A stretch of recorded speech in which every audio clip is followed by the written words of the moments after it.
7 ذوالحجہ 317 ہجری کو بحرین کے حاکم ابو طاہر سلیمانی نے مکہ مکرمہ پر قبضہ کر لیا۔ خوف و ہراس کا یہ عالم تھا کہ اس سال حج بیت اللہ نہ ہو سکا، کوئی بھی شخص عرفات نہ جا سکا۔ انا للہ و انا الیہ راجعون۔ یہ اسلام میں پہلا ایسا موقع تھا کہ حج بیت اللہ نہ ہو سکا۔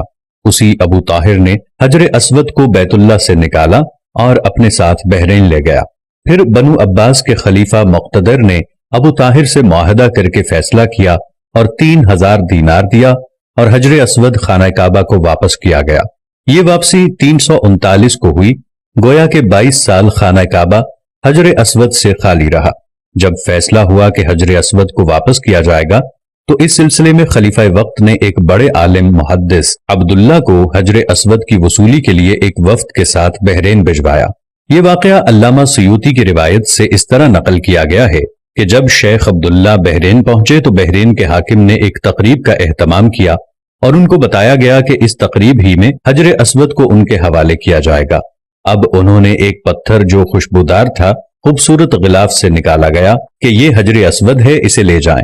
محدث عبداللہ نے فرمایا کہ نہیں، بلکہ حجر اسود میں 2 نشانیاں ہیں، اگر اس میں یہ نشانیاں پائی جائیں تو یہ حجر اسود ہوگا، ورنہ یہ حجر اسود نہیں ہے۔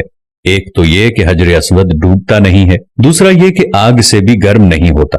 اس پتھر کو جب پانی میں ڈالا گیا تو ڈوب گیا، پھر آگ میں اسے ڈالا گیا تو سخت گرم ہو گیا، یہاں تک کہ پھٹ گیا۔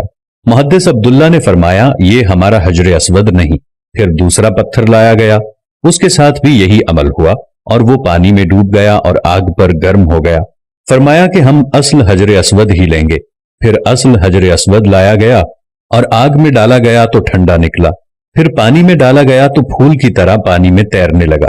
تو محدث عبداللہ نے فرمایا یہی ہمارا حجر اسود ہے اور یہی خانہ کعبہ کی زینت ہے اور یہی جنت والا پتھر ہے۔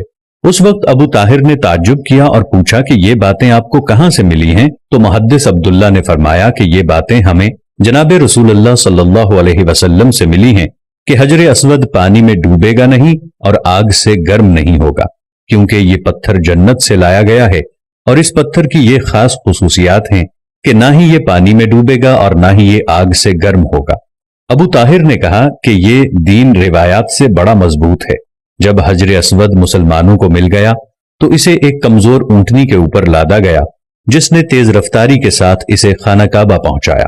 اس اونٹنی میں زبردست قوت آ گئی کیونکہ حجر اسود اپنے مرکز بیت اللہ کی طرف جا رہا تھا، لیکن جب اسے خانہ کعبہ سے نکالا گیا تھا اور اسے بحرین کی طرف لے جا رہے تھے تو جس اونٹ پر لادا جاتا تھا وہ مر جاتا، حتیٰ کہ بحرین پہنچنے تک 40 اونٹ اس کے نیچے مر گئے اور ایک کمزور سی اونٹنی نے بحرین سے واپس بیت اللہ کی طرف وہ سفر بہت آسانی سے طے کر لیا۔